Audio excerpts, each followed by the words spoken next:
तेरे पे गया बम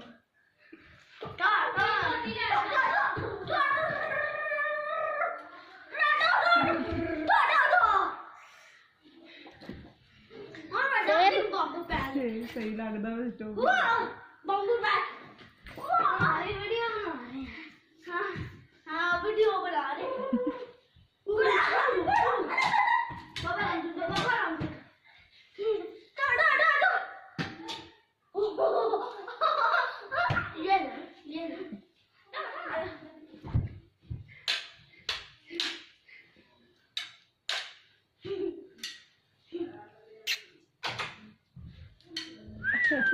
लात को चौका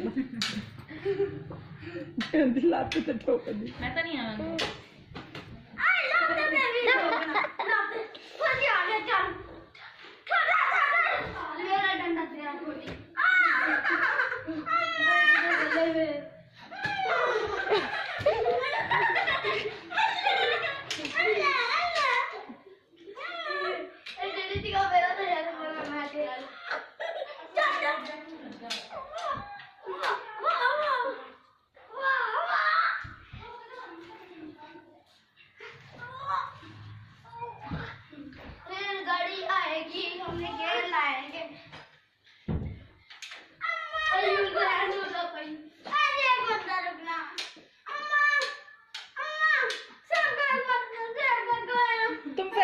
तुम फायरिंग करो